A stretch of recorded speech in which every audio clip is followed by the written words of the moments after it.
तो ध्यान से समझो, मैंने कहा कि एक सीधा चालक तार था, जब मैंने उसमें धारा का प्रवाह किया तो वहां क्या बन गया? चुंबकीय क्षेत्र। एक एक स्टेप समझा रहा हूं। एक चालक तार था, उसमें जब धारा का प्रवाह किया तो क्या बना? और ये बार बार देखो कम ज्यादा हो रहा है, क्यों? क्योंकि मेरे पास एसी धारा थी। अब जैसे अपन एसी धारा देते हैं तो किसी कुंडली में जब धारा जाती है तो ऐसे चुंबकीय क्षेत्र बनता है। जब बार बार क्या हो रहा है, अब ये देख लो आराम से, यहाँ पे इस प्रकार से होता है। फिर आती है हमारे पास में यहाँ पे ये कोर, ये एक वाइंडिंग है। जब वाइंडिंग के अंदर अपन विद्युत का प्रवाह करते हैं, लेकिन विद्युत का प्रवाह कौन सा होगा? एसी। जब विद्युत का प्रवाह एसी होता है तो उसमें चुंबकीय क्षेत्र बढ़ेगा, और चुंबकीय क्षेत्र भी कैसा बढ़ेगा? वेरिएबल बढ़ेगा, यानी बार बार इस तरह कम ज्यादा होने वाला बनेगा। अब ये वाइंडिंग जो है कहां पर स्थापित करते हैं? तो एक लोहे की छड़ होती है, उसको अपन कहते हैं कोर। क्या कहते हैं? कोर कहते हैं। और ये कोर, अब आप ध्यान से समझिएगा, कोर क्या होती है, कैसी होती है, तो वो समझते हैं। ये अभी ये समझिएगा, कोर एक इस प्रकार से होती है, जिसमें खड़ा वाला जो भाग होता है उसे कहते हैं लिंब। क्या कहते हैं? और जो बिल्कुल आधा भाग होता है इस तरह, उसे कहते हैं योग। और दो लिंब के बीच में जो गैप होता है उसे विंडो कहते हैं। यहां पे इस चीज को थोड़ा सा ध्यान से समझिएगा भाई,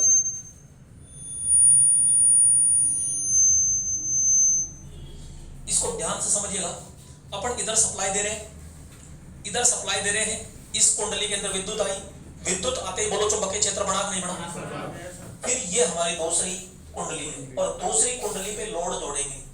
अब यहां जब लोड जोड़ेंगे तभी इसके अंदर धारा प्रवाहित होगी। क्यों? क्योंकि पूरा परिपथ बनेगा तभी, ये तो टूटा पड़ा है अभी, तो इसमें कुछ भी नहीं बनेगा। अब ये कुंडली इस कुंडली के टच है क्या? नहीं है ना, लेकिन इसके चुंबकीय क्षेत्र में है, इसके चुंबकीय क्षेत्र में है। अब यहां पे जैसे ही आपका चुंबकीय क्षेत्र बार बार क्या कर रहा है? परिवर्तित कर रहा है। किस नियम के अनुसार? विद्युत चुंबकीय प्रेरण, विद्युत चुंबकीय प्रेरण के नियम अनुसार। अब यहां से ये चुंबकीय बल रेखाएं इस वाइंडिंग से टकरा रही है, नहीं टकरा रही बार बार, तो इस वाइंडिंग के अंदर क्या पैदा हो जाएगा? ईएमएफ पैदा हो जाता है, और वो हमें सीधा लोड पर प्राप्त हो जाता है। तो ये तो थी एक तरीके से जैसे वर्किंग कि यहां मैंने सप्लाई दी, या चुंबकीय फ्लक्स बढ़ा, चुंबकीय प्रेरण नियम के अनुसार द्वितीयक वाइंडिंग में ईएमएफ उत्पन्न हो जाता है, और ये सीधा लोड के ऊपर मिल जाता है। इधर एसी दे रहे हैं, इधर भी एसी ही प्राप्त होता है। यदि मैं इधर डीसी दे देता हूं तो मेरे दोस्तों वहां पे ये चुंबकीय क्षेत्र तो मिलेगा, लेकिन ये बार बार परिवर्तित प्रकार का नहीं मिलेगा। एक साथ बढ़ गया, वो बना का बना ही रह गया, और ये एक बार कट गई, क्योंकि चुंबकीय बल रेखा और चालक दोनों में से कोई भी एक गतिशील होना चाहिए। उसी को फैराडे का विद्युत चुंबकीय प्रेरण नियम कहते हैं। अब डीसी के अंदर तो चुंबकीय प्रेरण बन गया, चुंबकीय क्षेत्र बन गया फिक्स, ये भी फिक्स, अब दोनों फिक्स है, तो वहां पे प्रेरण क्रियाएं नहीं होती।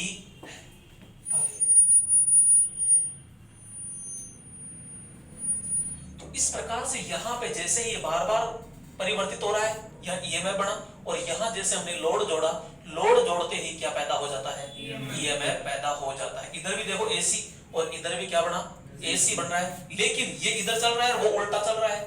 तो मैंने बताया कि लैंड नियम के अनुसार क्या करेगा? वो कार्य करता है, अर्थात विरोध करता है। इसमें जैसे धारा इधर जाएगी तो इसमें इधर होके यो बाहर की ओर निकलती है। तो इस प्रकार से निरंतर हमारा प्रोसेस ट्रांसफॉर्मर के अंदर चलता रहता है। तो ये तो थी वर्किंग। अब आते हैं हम भाग यानी पार्ट्स। इसके अंदर ये कोर है मेरे दोस्तों, ये क्या है? कोर है। और ये प्रत्येक अभी आपको ये दिखाया गया है, एक पत्ती दिखाया गया है। एक पत्ती को कोर ही कहते हैं, या इंग्लिश में बोले तो क्रोड। क्या कहेंगे? ये किसकी बनी होती है? नॉर्मली अपन कहें कि साहब ये एक मोटा लोहा है, लेकिन इस मोटे लोहे के अंदर फिर एक हानि होती है जिसे हम लोहा कहते हैं। उस लोहा हानि को कम किया जाता है, लेकिन लोहा हानि कितने प्रकार की होती है? दो प्रकार की होती है। एक होती है हिस्टैरिसीस हानि, और एक होती है बफर धारा यानी एडी करंट हानि।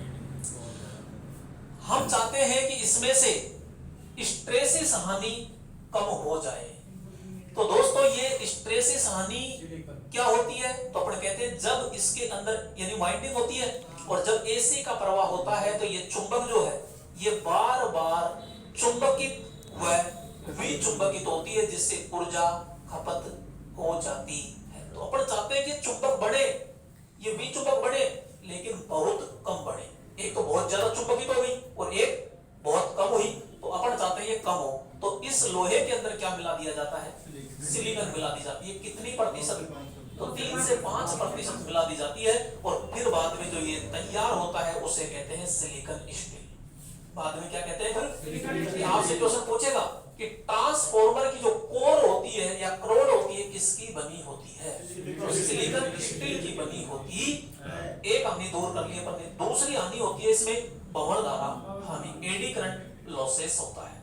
इसमें क्या होता है कि इसमें वाइंडिंग है और वाइंडिंग है तो इसके अंदर चुंबकीय बल रेखा का इसमें भी ईएमएफ हो जाता है और इसमें ऊष्मा उत्पन्न हो जाती है। ऊष्मा के कारण अनावश्यक खपत हो जाती, तो अपन चाहते हैं कि एडी को कम करो। एडी को कम करने के लिए जो ये मोटी कोर है इसको बिल्कुल पत्तियों में क्या करेंगे, बांट देंगे और प्रत्येक पत्ती के ऊपर, प्रत्येक कोड के ऊपर क्या करेंगे, लेमिनेशन, वार्निश चढ़ा देंगे और फिर वापस चिपका देंगे। इनको सबको चिपका करके एक ये क्या बढ़ गई, ये क्रोड बन जाती। दोस्तों एक और धातु होती है जो सबसे बेस्ट होती है, CrGO, old rolled grain steel होता है, जो सिलिकॉन स्टील का सुधरा हुआ रूप है। सिलिकॉन स्टील का सुधरा हुआ रूप है, उसमें जो प्रतिष्ठम है वो बहुत कम होता है, चुंबकशीलता का मान बहुत ज्यादा होता है, यानी चुंबकत्व तो कम होता है और चुंबकशीलता ज्यादा होती है। तो वो सबसे बेस्ट धातु है, उसी को अपन ज्यादा यूज लेते हैं। तो यहाँ पे अब ये भाग खड़ा है तो इसे तो क्या कहेंगे, लिंब, क्या कहेंगे, और जो भाग आड़ा है उसे क्या कहेंगे, योग। और दो लिंब के बीच में जो गैप मिलता है उसे विंडो यानी कि खिड़की कहते हैं। क्लियर ये बात। अब ये जो कोर है ये भैया अनेक अलग अलग आकृति के अक्षरों में बनी होती है। कई आई आकृति होती है, कई एल आकृति हो गई, कई यहाँ पे जैसे सी हो गई, कई यू हो गया। तो इस प्रकार से आकृति, ये एक होती है ई आकृति, तो मैं बताऊंगा। तो ये अलग अलग आकृतियों में मिलती है।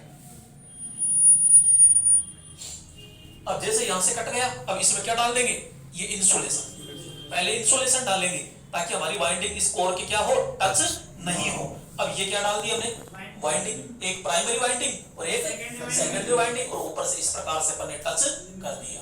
अब जैसे ही अपन क्या देंगे इसको, विद्युत सप्लाई। तो जैसे विद्युत सप्लाई दी, यहाँ चुंबक बढ़ गया और ये लाल लाल जो है ये चुंबकीय फ्लक्स गति करता है और यहाँ पे फ्लक्स परिवर्तन की दर हो रही है, जिसके कारण क्या पैदा हो गया, ईएमएफ पैदा हो जाता है। और ये जो ईएमएफ पैदा हो रहा है ये स्टैटिक प्रकार का है। सिंगल है तो सिंगल वाइंडिंग, और थ्री फेज है तो थ्री फेज, यानी तीन कोण दिखाए अभी तो थ्री फेज। ये है थ्री फेज, 1 2 3 यानी आर वाई बी। और प्राइमरी और सेकेंडरी इसी के ऊपर, प्राइमरी और सेकेंडरी इसी के ऊपर, प्राइमरी और सेकेंडरी इसी के ऊपर लगाई जाती है। तो ये जैसे मैंने कहा प्राइमरी होती है। अब इसके ऊपर इंसुलेशन, फिर उसके ऊपर वापस अपन क्या लपेटते हैं, वाइंडिंग लपेटते हैं। तो ये आपकी वाइंडिंग इस प्रकार से अपन समझ रहे हैं। तो ये आपकी थ्री फेज जो पावर ट्रांसफार्मर होता है उसमें इस प्रकार से आपकी वाइंडिंग को दिखाया गया है। ये हो गई सेकेंडरी वाइंडिंग। ये कौन सी हो गई, सेकेंडरी। पहले प्राइमरी, उसके बाद इंसुलेशन, फिर सेकेंडरी वाइंडिंग। अब टोटल टर्मिनल हो गए 6, 3 प्राइमरी के, सॉरी 3 यानी 6 तो प्राइमरी के और 6 सेकेंडरी के। फिर यहाँ कनेक्शन किया जाता है, स्टार भी हो सकता है, डेल्टा भी हो सकता है। स्टार ये डिस्ट्रीब्यूशन के लिए होता है, क्योंकि यहाँ 3 टर्मिनल है, इसका मतलब ये डिस्ट्रीब्यूशन क्या है, ट्रांसफार्मर होता है। इसमें से एक न्यूट्रल होता है, 1 2 3 4, और ये प्राइमरी है 1 2 और 3। तो ये थोड़ा सा ध्यान रखना। तो इसको इस तरह जो मेन टैंक होता है उसमें रख दिया जाता है, तेल भर दिया जाता है, ऑयल भर दिया जाता है। यहाँ पे ऑयल का काम क्या होता है कि जो हमारी वाइंडिंग बहुत ज्यादा गर्म होती है तो गर्म होने से इंसुलेशन पिघल सकता है, तो अंदर की ऊष्मा को बाहर निकालना या सीधी भाषा में कहें तो शीतलता अर्थात कूलिंग प्रदान करना होता है। दूसरा कार्य इंसुलेशन, वाइंडिंग के लिए इंसुलेशन प्रदान करना भी होता है। तो यहाँ ऑयल अपन प्रयोग करते हैं, ये विद्युत का अचालक होता है, ऊष्मा का ये अच्छा चालक होता है। यहाँ पे इसमें कोई भी करंट का प्रवाह नहीं होता है और ना ही ये ओर यानी जड़ता है, इसमें आग भी नहीं लगती है। अब यहाँ पे देखो एक टर्मिनल, दो टर्मिनल, तीन टर्मिनल, यानी ये हाई वोल्टेज है। क्या है ये? High voltage. इसमें देखो ये डिस्क 1 2 3 4 5 6 डिस्क, और प्रत्येक जो डिस्क होती है वो लगभग 11 केवी को रिप्रेजेंट करती है। तो यहाँ पे ये आपका हाई वोल्टेज है और हाई वोल्टेज के साथ में कभी भी न्यूट्रल नहीं होता है। अब इस ट्रांसफार्मर को डिस्ट्रीब्यूशन बनाया जा रहा है, अर्थात यहाँ पे 3 तो आपके फेज हो गए और एक होता है आपका न्यूट्रल। अर्थ नहीं, न्यूट्रल होता है जो कि एक स्टार जॉइंट से निकलता है, आगे मैं बताऊंगा कनेक्शन। तो ये यहाँ पे अब ये जो है ये, इसे तो कहते हैं इंसुलेटर, बुश इंसुलेटर। ये क्या है? बुश इंसुलेटर, जो पोर्सलिन की बनी होती है और इसके ऊपर एक पीतल का इलेक्ट्रोड होता है, उसे बुश इलेक्ट्रोड कहते हैं। ये क्यों लगाते हैं? क्योंकि इसको बाहर निकालना है। अगर मैं ये नहीं लगाऊंगा तो यहाँ लगेगा ढक्कन, ये ढक्कन की टच हो जाएगा तो करंट आ जाएगा, शॉर्ट सर्किट हो जाएगा। तो ढक्कन से बाहर निकालने के लिए बीच में ये गैप दिया जाता है, क्योंकि इसके आर पार क्या है? होल है यानी छेद है, उसमें से हमारा इलेक्ट्रोड बाहर निकलता है।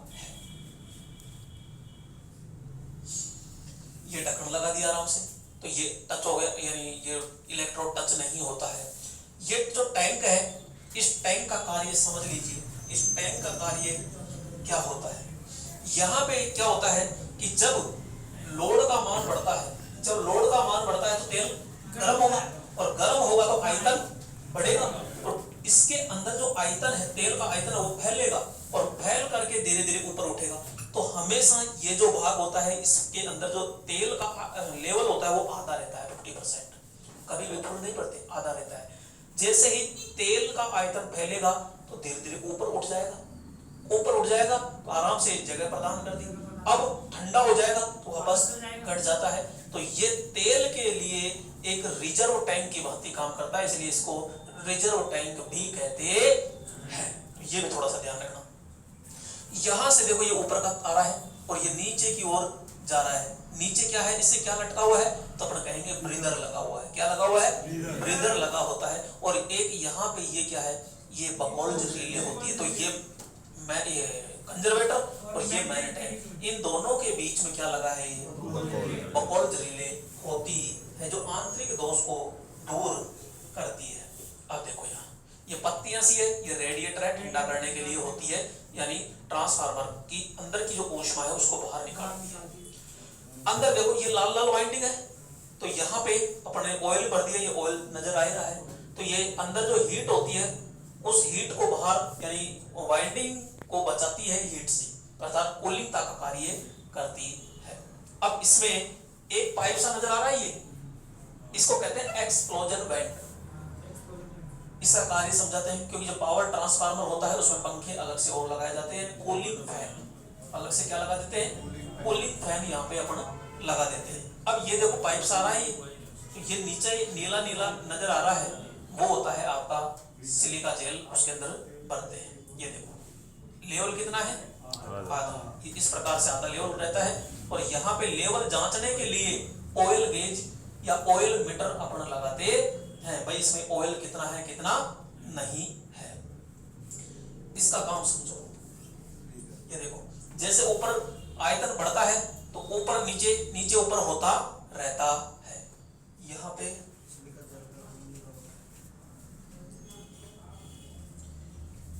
इसमें क्या होता है कि जो ऊपर का टैंक है उसमें से पाइप आ रहा है, तेल का आयतन बढ़ा तो अंदर की हवा बाहर आएगी टैंक से। अंदर आधा खाली था, आधे के अंदर क्या भरी थी? हवा। तो जैसे ऊपर चढ़ा तो हवा आ गई बाहर। अब तेल का आयतन जैसे लोड कम होगा तो ठंडा होगा, तो ठंडा होगा तो नीचे आएगा, तो हवा भी तो खींचेगा, हवा खींचेगा। तो हवा कहां से खींचेगा? यहाँ से। अगर भाई साहब बाहर की हवा अंदर चली गई अगर वो शुद्ध नहीं है, फिल्टर नहीं है, उसमें नमी रह गई गलती से, तो अंदर की जो चालकता है वो बढ़ जाएगी, चालकता अचालकता बढ़ जाएगी, चालकता घट जाएगी। तो अपन क्या करते हैं कि जो हवा के अंदर जो नमी होती है ना, उस नमी को रोकना है। और नमी को कौन रोकेगा? Silica gel. कौन रोकेगा? अब इसमें 3 क्वेश्चन इंपॉर्टेंट पूछते हैं कि जब शुद्ध सिलिका जेल होती है तो उसका रंग कैसा रहेगा? तो उसका रंग रहेगा नीला। जब अर्ध बेकार हो जाती है तो उस समय बैंगनी रंग की होती है, और जब पूर्ण तरीके से बेकार हो जाती है तो वो गुलाबी रंग या लाल गुलाबी होती है। तो ये चीज ध्यान रखना, ITI किताबों में शायद गलत लिख रखा है। शुद्ध नीला, शुद्ध नीला, अर्ध बैंगनी यानी अर्ध बेकार है तो बैंगनी रंग की, और पूर्ण बेकार हो जाती है सिलिका जेल तो हल्का लाल गुलाबी हो जाती है। इसके नीचे कटोरी सी, इसमें तेल भरा जाता है, तो यहां से हवा पहले इस तेल में डूबती है, फिर हवा बाहर जाती है। तेल में डूबने से कचरा रोक लेती है और फिर बाहर ये अंदर जाके और फिर अंदर जाती है। तो ये नमी को रोकने का कार्य करता है। अब देखो यहाँ पे आराम से,